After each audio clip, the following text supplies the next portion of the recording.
하나님의 말씀은 고린도전서 16장 23절부터 24절입니다. 주 예수 그리스도의 은혜가 너희와 함께하고 나의 사랑이 그리스도 예수 안에서 너희 무리와 함께 할지어다. 아멘. 하나님은 은혜를 주시는 분이십니다. 하나님은 은혜를 주시되 예수 그리스도로 말미암아 은혜를 베풀어 주시는 분이십니다. 그래서 요한복음 1장 16절부터 17절을 통해서 기록하기를 우리가 다 그의 충만한 데서 받으니 은혜 위에 은혜로라. 율법은 모세로 말미암아 온 것이고 은혜와 진리는 예수 그리스도로 말미암아 온 것이라는 이와 같은 내용으로 기록하고 있습니다. 하나님은 은혜를 주시는 분이시며 그 은혜를 예수 그리스도로 말미암아 이 땅에 오게 하셔서 우리로 하여금 은혜를 베풀어 주시는 분이십니다. 사도 바울은 14년 만에 예루살렘을 방문했을 때 그때 베드로, 야고보, 요한이 이 사도 바울에게 사정하고 부탁하기를, 당부하기를 가난한 자들을 좀 생각을 해달라, 기억해달라. 그것은 심령에서만 기억하고 되새긴 것뿐만 아니라 할 수만 있으면 도와달라는 그런 의미입니다. 그런데 사도 바울은 갈라디아서 2장 10절을 통해서 그가 고백하기를 자기는 본래부터 이렇게 가난한 성도들을 위해서 돕는 일을 아주 힘썼다라고 그렇게 고백을 하고 있습니다. 사도 바울은 그가 복음을 증거하면서 영적인 것뿐만 아니라 이렇게 예루살렘에 있는 그 유대인 출신 성도들이 가난한 삶을 사는데 그들을 외면하지 아니하고 그들을 경제적으로 후원할 수 있도록 이방 교회들을 다니면서 그것을 독려했습니다. 사도 바울은 억압을 한 것이 아니라 그들이 진정으로 자원함으로 순종하는 마음으로 기꺼이 도울 수 있도록. 그래서 로마서에 사도 바울은 고백하기를 이 이방 민족들이 예수를 믿게 됐을 때 이방인 출신 성도들이 유대인 출신 성도들로 하여금 복음을 받아들였다면 이제 그들에게 물질적으로 후원하는 것이 마땅하다. 이렇게 말씀을 증거를 하고 있습니다. 그래서 사도 바울은 이방 교회를 다니면서 계속 그것을 독려했어요. 그래서 갈라디아 교회들, 여러 교회들 향해서도 예루살렘에 있는 가난한 성도들을 너희들이 도와야 된다. 진정으로 도와야 된다. 자원해서 도와야 된다. 그리고 그 성도를 위해서 하는 이 헌금, 이 연보에 대해서 그 취지도 말했을 것이고 그것을 어떤 절차를 통해서 모금하고 헌금하고 그것을 전달해야 되는지에 대해서도 이미 갈라디아 여러 교회들에 대해서 증거했어요. 이 고린도 교회 교인들도 그 사실을 알게 됐고 또 이 고린도 교회 교인들도 그것을 이제 하고 싶은 마음이 들었던 것 같아요. 그래서 그것과 관련해서 사도 바울에게 문의를 했어요. 문의를 한 다음에 성도의 그 헌금에 관하여 성도를 위하는 연보에 관하여 그 질문한 부분에 대해서 사도 바울이 이제 답변하기를 고린도 교회 교인들에게 내가 갈라디아 교회들에게 명령한 것처럼 그렇게 지시한 것대로 그대로 하면 된다. 그래서 2절에 성도들이 각 사람이 빠짐없이 다 하라는 거예요. 각 사람이 하되 형편 따라 부유한 사람이면 부유한 대로 가난한 사람이면 가난한 대로 그 수입의 형편 따라서 매주 첫날 그 주일날 각 사람이 교회에 와서 그 형편에 따라서 그것을 교회에서 그거를 내라는 거예요. 오늘날 같이 따로 헌금 시간이 있는 것은 아니지만은 매 주일날 이제 주님이 부활하신 날을 기념해서 예배를 드리러 이제 모이지 않습니까? 그러면 자기의 수입에 따라서 이렇게 형편에 따라서 이렇게 모아서 내가 갔을 때 그 모아진 것을 받을 수 있도록, 내가 갔을 때야 비로소 그때 하지 않도록 그렇게 하라고. 이렇게 사도 바울이 한 것은 아마도 이 고린도 교회 교인들이 예루살렘에 있는 가난한 유대인 출신의 믿는 그리스도인들을, 그 성도들을 진정으로 자원함으로 누구의 눈치와 억압도 받지 아니하고, 사도 바울이 말하니까 억압받아서 눈치 보고 그렇게 하지 아니하고 자원함으로, 아주 즐거움으로, 그리고 정성껏 하게 하기 위해서 미리 그렇게 모아서 내가 갈 때에 연보를 하지 않게 하라고 한 것으로 아마 하지 않았나, 이렇게 생각해 볼 수가 있습니다. 사도 바울은 나중에는 이제 고린도 교회 교인들이 의심을 합니다. 재정과 관련돼서 의심을 해요. 그런데 사도 바울은 괜한 오해를 받게 하지 않기 위해서인지 3절에 내가 고린도 교회 너희들에게 이르렀을 때 그 예루살렘 성도를 위해서 연보한 그 헌금한 그 모금 금액을, 그 돈을 내가 가지고 가지 않겠다. 너희들 중에서 이 돈을 예루살렘 지역에 가서 예루살렘 성도들에게 전달하기까지 중간에 착복하거나 또 이 재정에 대해서 의심하지 않냐고 매우 신뢰할 만한, 인정할 만한 사람을 너희들이 세워라. 그러면 그런 자들에게 편지를 줘서, 여기서 편지는 아마도 고린도 교회 교인이 이제 인정받는 대표자격에 가니까 예루살렘의 성도들이 이 사람이 누구지 했을 때 인정할 수 있는 아마 추천서로 아마 우리가 생각해 볼 수가 있습니다. 그래서 사도 바울은 편지를 주어 너희의 은혜를 예루살렘으로 가지고 가게 하리니, 여기서 너희의 은혜는 이들이 정말 은혜롭게 전달하고자 그들이 모으는 성도를 위한 그 연보, 그 헌금을 이렇게 표현을 하는 것입니다.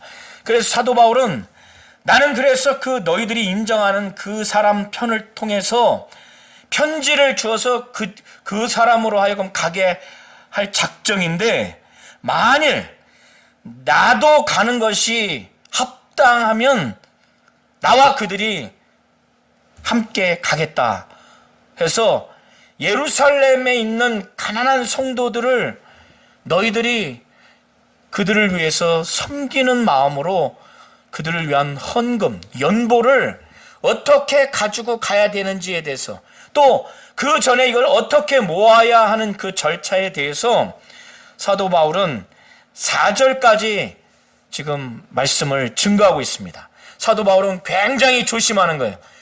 이 돈과 관련해서 매우 철저하게, 자기는 전혀 의심의 여지를 없도록 그렇게 아주 굉장히 신중에 신중을 하겠다고 하는 그 계획을 4절까지 말하는 것입니다. 그리고 난 후에 사도 바울은 이제 4절부터 9절까지 고린도 교회에 가서 장기간 동안 이들과 함께하고 싶은, 이들을 향한 사랑하는 마음이 많아요. 아까 본문을 통해서 우리가 읽을 수 있죠. 그런데 지금까지 보면 고린도 교회 전체를 향해서, 또 일부를 향해서 이렇게 막 책망하고 지적하고 저주까지 선포를 했을 때 오해할 수 있지 않겠습니까? 사도 바울이 우리를 향한 사랑은 요만큼도 없다고 하는, 우리를 전혀 보고 싶은 마음도 요만큼도 없다고 하는 그런 오해, 이런 것이 있을 수 있지 않겠습니까? 사도 바울은 그런 사람이 아니에요. 사도 바울은 그냥 잠시 지나갔다가 고린도 교회를 들러서 짧은 시간 만나고자 하는 그런 것은 하고 싶지 않다는 거예요. 그래서 사도 바울이 7절에 이것을 말하고 있습니다. 이제는 지나가는 길에 너희 보기를 원하지 아니하노니. 이 말은 그냥 지나가는 길에 너희 보기를 원하지 않는다고 하는 것은 그냥 지나가는 길에 잠시 그냥 짧게 보는 이런 만남, 이런 체류는 하고 싶지 않다는 거예요. 그런데 장기간 그렇게 너희와 함께 체류하고 먹고 마시고 그렇게 교제하는 것도 하나님의 뜻이 있어야 한다는 거예요. 하나님의 허락이 있어야 한다는 거예요. 그래서 7절에 이는 만일 주께서 허락하시면 얼마 동안 너희와 함께 머물기를 바랍니다. 사도 바울은 하나님이 허락하시면, 하나님의 뜻이라면은 너희들과 함께 상당한 기간 동안, 얼마 동안 함께 있기를 그는 진정으로 바라는 거예요. 그들과 함께 교제하고 그들과 그들에게 사랑을 표하고. 그래서 사도 바울은 지금 에베소 지역에 있습니다. 에베소 지역에 어느 때까지 있을 것인가에 대해서 표현하기를 오순절날까지, 오순절은 맥추절이라고도 하는데, 유월절 이후 50일 날이 되는 날이 오순절입니다. 맥추절이라고도 합니다. 오순절까지 에베소에 머물겠다는 거예요. 그 이후에 이제 마게도냐를 지나서 마게도냐에 잠시 머물렀다가 고린도 교회 교인들에게 가겠다는 거예요. 그때 혹시라도 너희와 함께 머물며 겨울 그 계절 기간 동안 지낼 듯도 하니까 자기가 그렇게 작정하고 계획을 하는 것은 너희와 장기간 동안 있으면은 서로 교제도 많이 하고 동고동락을 하다 보면 사도 바울을 통해서 말씀도 가르침을 받고 위로도 받고 힘을 얻고 사랑의 교제도 하면서 매우 신뢰관계가 돈독하지 않겠습니까? 그리고 난 다음에 사도 바울은 겨울을 거기서 지낸 다음에 그 다음에 또다시 그가 가고자 하는 선교 지역이 있어요. 그래서 그 선교 지역을 향해서 가고자 할 때 그때 고린도 교회에서 사도 바울을 보낼 때 아무것도 주지 않고 보내지는 않을 것이기 때문에 사도 바울은 이렇게 겨울을 내내 지내는 것은 내가 가고자 하는 그 전도 지역, 선교 지역을 떠날 때 너희들이 나를 물질적으로 또 여러 가지로 나를 후원해서 보내주기를 바라는 마음으로 마게도냐를 지나서 고린도 지역에 겨울 내내 거기에 내가 있을 작정이다. 혹 그렇게 지낼 뜻도 하다. 이렇게 사도 바울은 자신이 언제까지 에베소에 있으며 그 이후에 어떻게 너희들에게 가게 되는지 대략의 경로를 이제 그들에게 전달을 합니다. 그런데 오순절까지 에베소에 머물려고 하는 그 이유는 에베소에 그 아데미 그 신이 있습니다. 아데미. 거기서 사도 바울의 복음 전파와 그 능력 행함으로 인해서 그 에베소에서 막 난리가 났어요. 그래서 한편에서는 복음이 증거돼서 복음의 결과도 나타났어요. 그런데 그 복음으로 인한 그 핍박도 또 어마어마하게 일어났습니다. 그러니까 대적자들도 막 생긴 겁니다. 그러니까 이런 상황에서 하나님이 복음의 문을 막 넓게 열어주신 거예요. 막 성령의 역사가 강력하게 일어난 겁니다. 그리고 이러므로 인해서 마땅히 또 당연히 따라오게 되는 그 핍박이 있기 때문에 오순절까지는 예루살렘에 있겠다는 거예요. 그래서 이 표현이 내게 광대하고 유효한 문이 열렸으나 이것이 성령의 역사로 말미암아 복음의 문이 확 열렸다는 거예요. 열렸지만 반대로 복음으로 인해서 그 에베소 지역에 있는 그 우상을 섬기는 그 관계자들, 그걸 본 자들로 인해서 엄청난 그 핍박을 하는 대적자들이 많이 있기 때문에 오순절까지는 더 복음을 증거하고 이 대적자들로 인해서 거기에 있을 수밖에 없다고 사도 바울은 말하는 겁니다. 그러면 그 전까지는 사도 바울이 고린도 교회의 문제를 해결하기 위해서 못 가니까 누구를 보내야 되지 않겠습니까? 그게 지금 이 편지를 쓰는 동안에 이미 고린도 교회를 향해서 지금 가고 있는 사도 바울이 보낸 사역자가 있는데 그게 바로 디모데예요.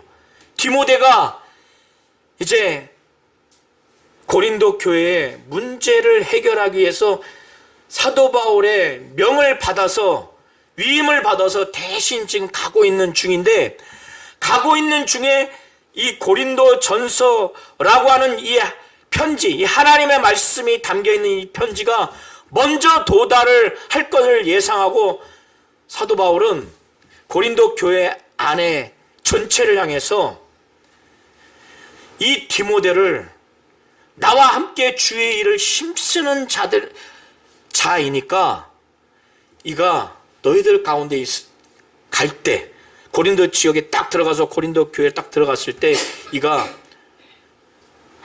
너희들이 이를 아주 멸시하고 과시하고 무시해서 이 디모데가 두려워하지 않도록, 정말 너희들 가운데 있는데 노심토사 너희들 눈치 보고 두려워하지 아니하도록 너희가 대단히 조심해서 이들로 이 디모데가 두려움이 없도록 그렇게 해라. 그렇게 하라고 하는 이유는 이는 평범한 자가 아니라 나와 함께 주의 일을 하는 자라는 거예요. 주의 일을 하는 사역자라는 거예요. 그렇기 때문에 괄시하지 말라는 거예요. 멸시하지 말라는 거예요. 그래서 디모데 지금 상황이, 고린도 교회에는 여러 분파가 생기지 않았겠습니까? 바울파, 아볼로파, 게바파. 그러면 바울을 지지하지 않는 나머지 두 파의 사람들은 바울뿐만 아니라 바울의 위임을 받고 명령을 받아서 지금 가고 있는 디모데를 좋아하지 않겠죠. 그래서 나이도 어리고 또 성품이 또 강직하지 못할 수도 있고, 그래서 멸시할 수 있는 그 위험이 있기 때문에 사도 바울은 아주 염려하기 때문에 이 말씀을 증거하는 겁니다. 이 디모데가 갔을 때 나를 향해서도 이렇게 하는데 이 디모데는 정말 멸시하고, 그래서 디모데가 아주 위협받고 두려워할 수 있기 때문에 조심해서 디모데를 나와 함께 주의 일을 하는 자로 여겨서 멸시하지 말고 그가 두려워하지 않고 너희 가운데 정말 거할 수 있도록 그렇게 해라.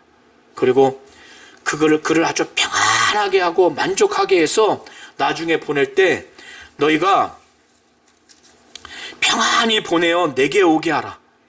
사도 바울은 그렇게 해주기를 바라는 거예요. 그리고 디모데는 올 때는 다른 형제들과 함께 오기를 사도 바울은 알고 있고 그거를 기다리고 있는 그런 상황에서 지금 편지를 쓴 겁니다. 그리고 이 고린도 교회 교인들 중에서 아마도 형제 아볼로에 대해서 적어도 한 분파는 굉장히 오기를 바랬던 것 같아요. 그러니까 형제 아볼로에 대하여는 사도 바울이 사도 바울에게 형제들과 고린도 교회에 좀 방문을 해라. 방문을 해서 이런 문제가 있으니까 아볼로 당신이 가면은 많은 도움을 줄 수 있지 않겠느냐. 위로도 되고 책망도 하고 그 교회가 온전하게 될 수 있지 않겠느냐. 아주 많이 권했다는 거예요. 아볼로에 대해서 형제들과 좀 고린도 교회에 좀 가라. 그런데 아볼로의 뜻이 한사코 지금까지 이 편지를 쓰기까지 가지 않겠다. 아주 사도 바울에게 분명하게 여러 번 그렇게 자신의 그 뜻을 피력을 한 거예요. 그러니까 이 관련해서 아볼로에 대해서는 이렇게 내가 여러 번 형제들과 가라고 했지만은 그가 항사코 매번 그는 가지 않겠다라고 갈 뜻이 전혀 없다고, 지금은 갈 뜻이 전혀 없다고 그렇게 했다. 그러나 사도 바울이 볼 때 아볼로가 기회가 있으면 갈 것 같다, 가게 될 것이다 라고 해서 그 고린도 교회 교인들에게 이 아볼로가 갔을 때 유익이 될 수 있는 그런 인물이기 때문에 이렇게 아볼로에 대해서는 어떻게 된 거냐 이렇게 노심초사 한사코 기다리는 자들에게 이렇게 답변을 주는 것으로 보여집니다. 이 과정에서 바울은 아볼로에 대해서 어떤 갈등과 시기와 어떤 서로 간에 그 분란이 없는 것으로 보여져요. 적어도 바울 입장에서는. 12절에 보면 아볼로에 대해서 형제라고 이렇게 표현을 합니다.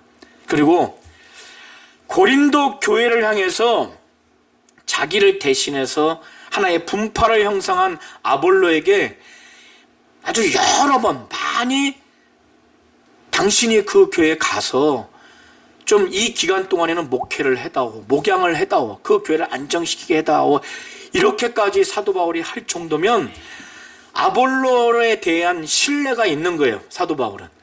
아니 자기가 하지 못하는 그 교회에 가서 아볼로가 가서 영향력을 미쳐서 아볼로의 영향력이 더 그냥 높아져 가지고 아볼로 파가 더 많아지면 바울 입장에서 이거 근심거리 아니겠습니까?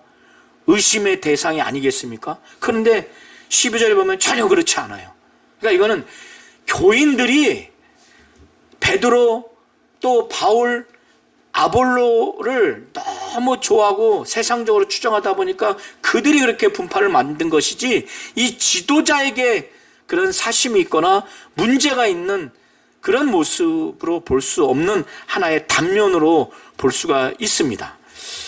사도 바울은 이제 고린도 교회 전체를 향해서 이 성도들에게 이제 마지막으로 이들의 믿음이 어떤 상태인지, 또 이들이 지금 신앙의 상태가 어떤 상태인지, 그리고 성도들 간에 서로 사랑의 상태가 어떤지에 대해서 정확하게 지금 진단을 하고 그것에 대해서 그것을 전제로 해서 이제 하나님의 말씀을 증거하기를, 이 고린도 교회 교인들이 부활을 믿지 않아요.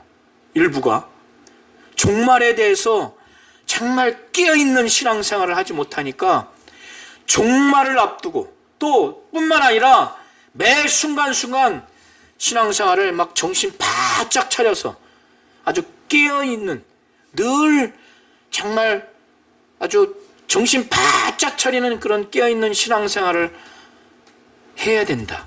그래서 깨어 믿음에 굳게 서서, 믿음도 아주 굳게, 믿음에 그냥 흐물흐물하지 않냐고 믿음에 굳게 서서 남자답게 강건하라고, 그리고 모든 일을 사랑으로 하라고. 모든 일을, 먹는 일이든지 마시는 일이든지 교회에서 봉사하는 일이든지 또 교회 안에서 성도들과 교제를 하든지 모든 일에 사랑으로 하라는 거예요. 지금까지 많은 문제가 있지 않았습니까? 교회 안에서 공적 예배에 방언 통역도 없는데 막 방언을 공적 순서에서 하는 것도 사랑이 없으니까. 또 성만찬 때도 부자와 가난한 자가 나뉘어서 자기들의 그 배고픔 때문에 그 성만찬도 아주 온전치 못하게 파행이 됐죠. 제대로 거행되지 못했습니다. 이런 것도 사랑으로 하지 않는 그런 모습인 거예요. 그래서 사도 바울은 모든 일을 사랑으로 행하라고, 그러면서 이 고린도 교회 안에 하나의 문제가 있던 것으로 보여집니다.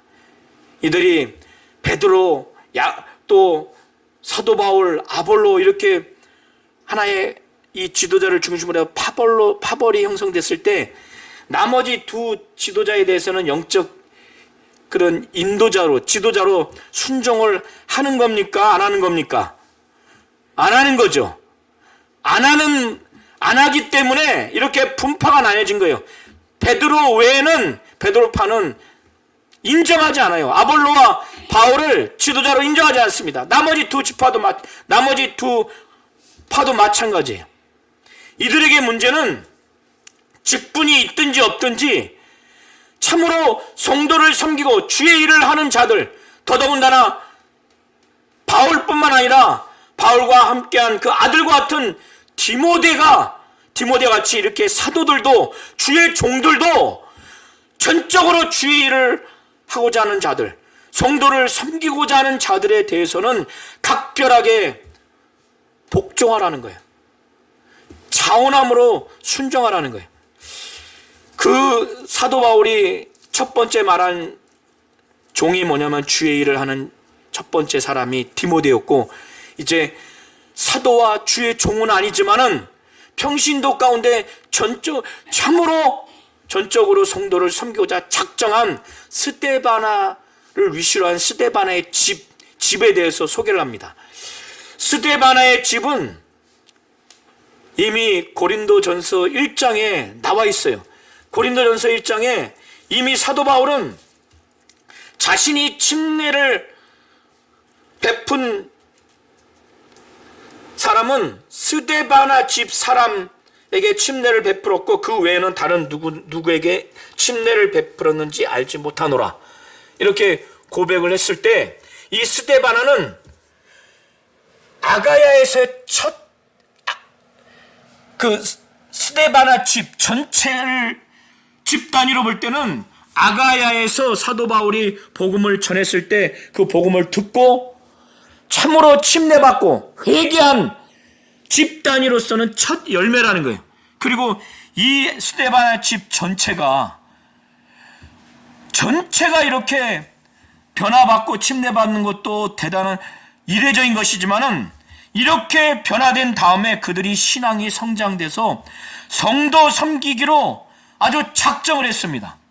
그 집 전체가, 그 집 가족뿐만 아니라 그 집에 속한 모든 일꾼들 포함한 집 전체가 성도 섬기기로 작정을 했는데, 이 사실은 이미 고린도 교회 전체가 다 알고 있는 바라는 거예요. 그래서 사도 바울은 이 고린도 교회 전체를 향해서 이 스데바나의 집, 이런 사람들, 이 집뿐만 아니라 이 같은 사람들, 그리고 이 스데바나 집, 이 사람들과 함께 일하고 수고하는 모든 사람에게 순종하라는 거예요. 순종하지 않았기 때문에 사도 바울이 지금 순종하라고 말하는 거 아니겠습니까? 그렇죠.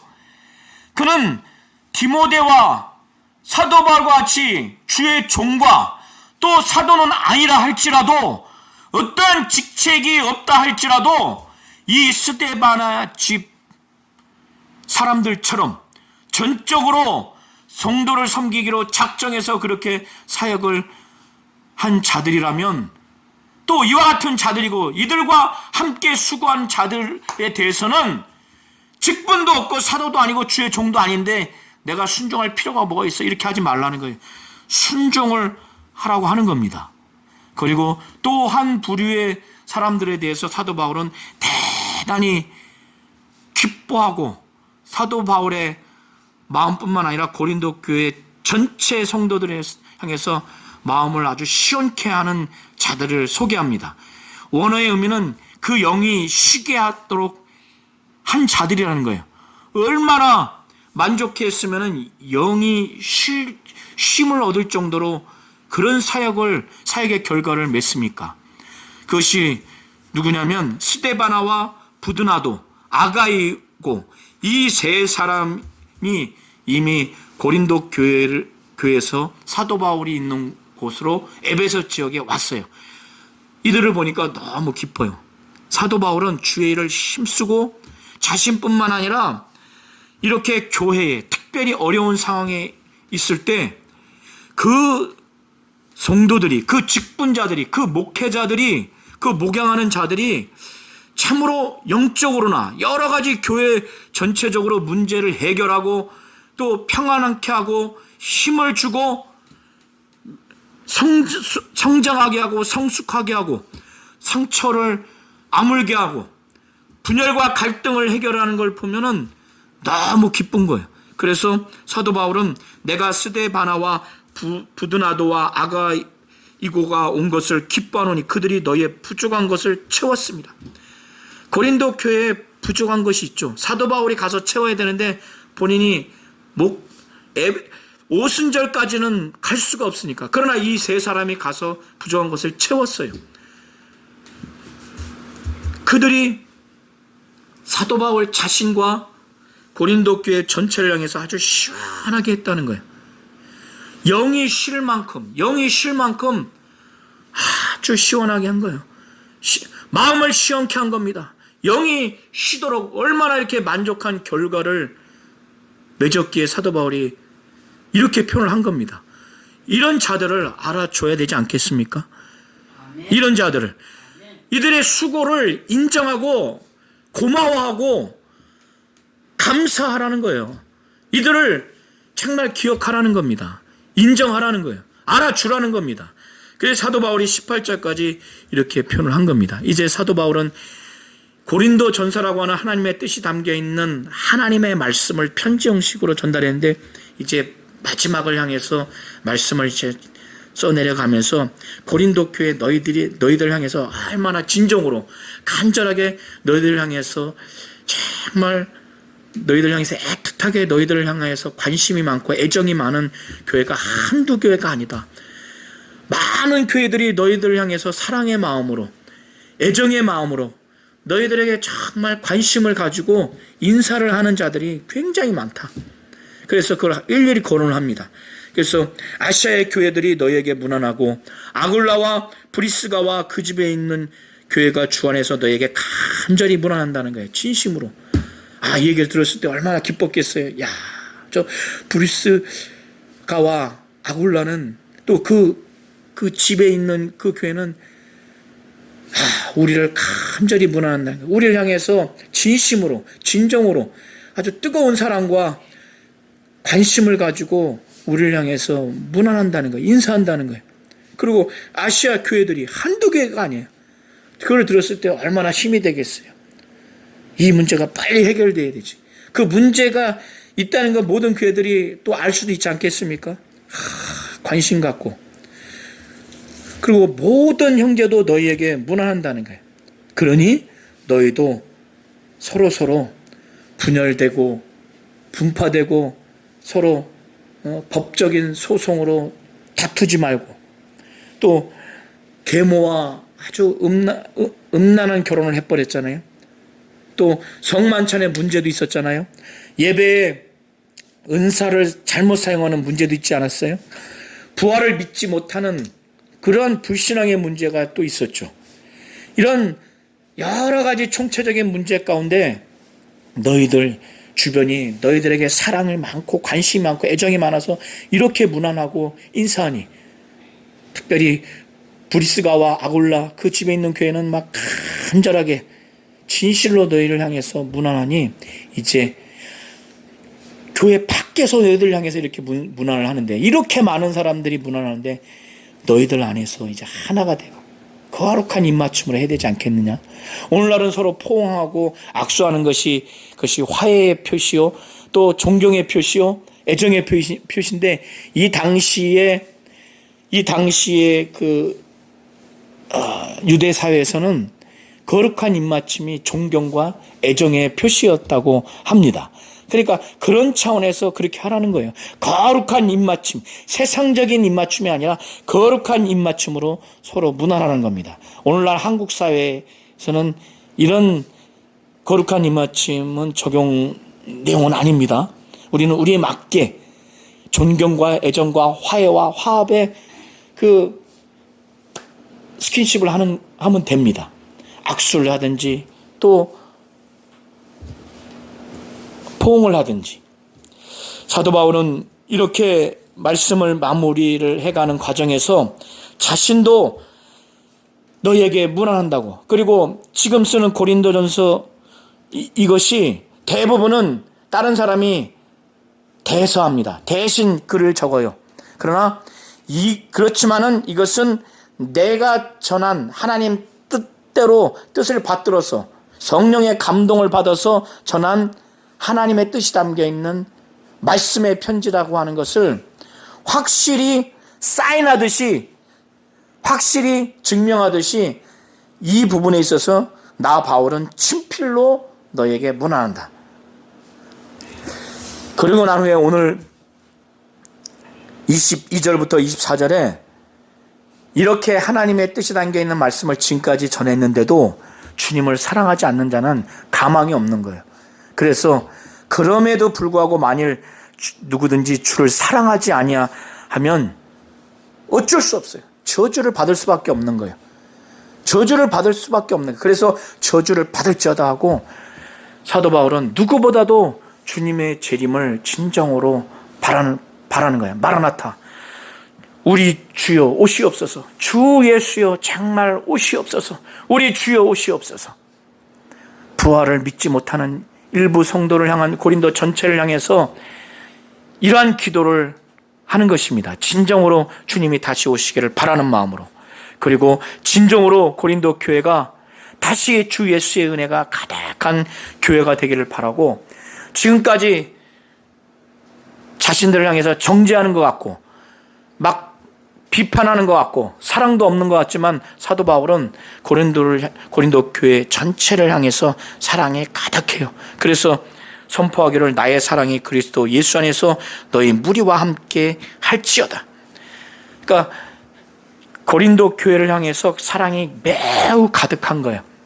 세상적인 사랑이 아니라 그리스도 예수 안에서 하나님의 사랑으로 가득한 사도 바울의 그 사랑이 넘치는 그런 상태에서 사도 바울은 고린도 교회 전체를 향한 그 사랑이 예수 안에서 함께 하기를 진정으로 바라는 마음으로, 그들이 늘 그거를 체험하고 인식하기를 바라는 마음으로, 그는 마음이 뜨거운 자입니다. 그래서 나의 사랑이 그리스도 예수 안에서 너희 무리와 함께 할지어다, 이렇게 고린도전서 16장을 마무리합니다. 하나님은 은혜를 주시는 분이십니다. 하나님은 은혜를 주시되 오직 예수를 통해서 이 은혜를 베풀어 주시는 분이십니다. 사도 요한은 요한복음 1장 16절 17절을 통해서 우리가 다 그의 충만한 데서 받으니 은혜 위에 은혜라라. 율법은 모세로 말미암아 주어진 것이요 은혜와 진리는 예수 그리스도로 말미암아 온 것이라는 거예요. 율법은 모세로 말미암아 주어진 것이지만 은혜와 진리는 예수 그리스도로 말미암아 온 것이라는 거예요. 하나님은 은혜를 주시는 분이십니다. 은혜를 받으려면 하나님 마음에 합해야 되는 거예요. 겸손해야 됩니다. 그리고 예수를 통해서 예수로 말미암아 하나님이 주시는 은혜를 사모해야 돼요. 하나님은 이 은혜와 진리는 예수 그리스도로 말미암아 이 세상에 믿는 자 가운데 또 모든 사람들이 예수만 믿기만 한다면 그 은혜를 주시고자 하시는 분이 바로 하나님이십니다. 하나님은 은혜를 주시는 분이십니다. 하나님은 예수 그리스도로 말미암아 은혜를 베풀어 주시는 분이십니다. 우리 교회와 우리 성도님들이, 우리 가정 전체가 은혜가 가득해야 교회도 성장하고 성숙할 수 있고 힘을 얻을 수가 있고, 각 성도들, 각 가정도 사업장도 마찬가지입니다. 은혜가 가득해야, 은혜를 받아야 돼요. 은혜가 없는 교회, 은혜가 없는 성도, 은혜가 없는 가정은 영적으로 메마를 뿐만 아니라 원수의 방해를 받고 하나님 뜻대로 살 수가 없습니다. 하나님은 은혜를 주시는 분이시되 예수 그리스도로 말미암아 은혜를 베풀어 주시는 분이시라는 걸 잘 아셔서 나와 내 가정과 우리 교회 가운데 은혜가 충만하도록 정말 기도하시고 그 은혜를 사모하는 자가 되시기를 예수의 이름으로 축원합니다.